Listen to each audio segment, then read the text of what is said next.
கன்னிராசி நேயர்களுக்கு 2025 ராகு கேது பெயர்ச்சி எப்படி இருக்கும்?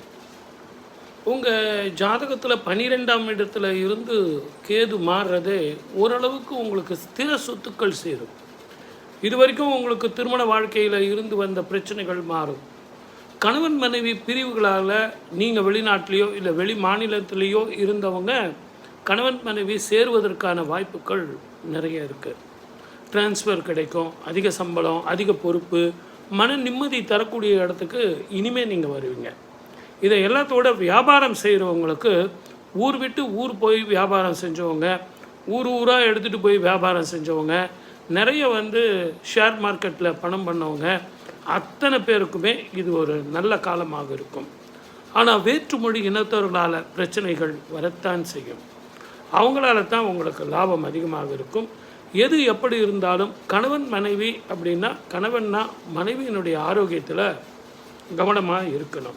அதே மாதிரி மனைவினா கணவனது ஆரோக்கியத்தில் மிக கவனமாக இருக்கணும். 2, உங்கள் ஜாதகத்தில் மருத்துவ செலவு இருக்குதுன்னு நான் சொல்கிறேன். ஆகவே நேரத்துக்கு சாப்பிடணும், நேரத்துக்கு தூங்கணும், தேவையில்லாத சிந்தனைகளை விடணும். நிறைய நேரம் நீங்கள் உழைக்கிற மாதிரி இருக்கும். மேலதிகாரிகள் உங்களை போட்டு சாறு பிழிவாங்க. கொஞ்சம் நீங்கள் ஹெல்த்து பார்த்துங்க. நிறைய நேரம் கொஞ்சம் ரெஸ்ட் எடுக்கணும், தூங்கணும். அதே மாதிரி வேறு வேலைக்கு நீங்கள் ட்ரை பண்ணுறவங்க தாராளமாக பண்ணலாம். மன நிம்மதி தரக்கூடிய இடத்துக்கு நீங்கள் போகிறீங்க. அதே நேரத்தில் வருமானமும் மன நிம்மதியும் உங்களுக்கு கிட்டும். பழைய கடன்கள் தீந்துடும். அப்போது புதிய கடன் ஏதாவது வாங்கலாமா சார்? இப்போ தான் நீங்கள் கடன்லேருந்து வெளியே வரீங்க. இப்போ புதிய கடன் வாங்கலாமா அப்படிங்கிறத உங்களுடைய முடிவுக்காக விட்டுறேன்.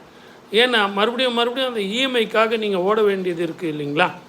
ஆனால் உங்கள் ஜாதகத்தில் அந்த கேதுவும் ராகுவும் உங்களுக்கு நிறைய ஹிடன் ட்ரெஷர், எதிர்பாராத உங்களுக்கு வருமானத்தை கொடுத்துருவார். ஏதோ ஒரு இடத்துல உங்களுக்கு வர வேண்டிய ஒரு பணம் வரும். அதனால் மன நிம்மதியும் சந்தோஷமும் வீட்டில் குதூகலமும் வரும்.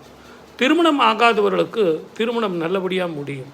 குழந்தை பாக்கியம், புது வீடு கட்டுறது, வாகனங்கள் வாங்கிறது, சுப செலவாக இருந்தாலும் சுப விரயம் தானே. அப்போ இதெல்லாம் நீங்கள் இன்வெஸ்ட்மெண்ட் பண்ணாதானே பண்ண முடியும். இதெல்லாம் நீங்கள் எப்படி தான் நீங்கள் கல்யாணம் பண்ணால் கூட சரி, ஒரு கார் வாங்கினாலும் சரி, ஒரு கடன் வாங்கி தானே தீரணும். ஆகவே நிச்சயமாக கடன் ஏற்படும்னு தெரியுது. அவசரப்பட்டு ரொம்ப பெரிய கடனை வாங்கிறாதீங்க. ஏன்னா அதற்காக நீங்கள் ஓடும்போது உங்களுடைய உடல் ஆரோக்கியம் பாதிக்குங்கிறத மனசில் வச்சுக்கிட்டு செய்யுங்க. மொத்தத்தில் ராகு கேது பெயர்ச்சி நல்லா இருக்குது. சப்ஸ்கிரைப் பண்ணிங்களா?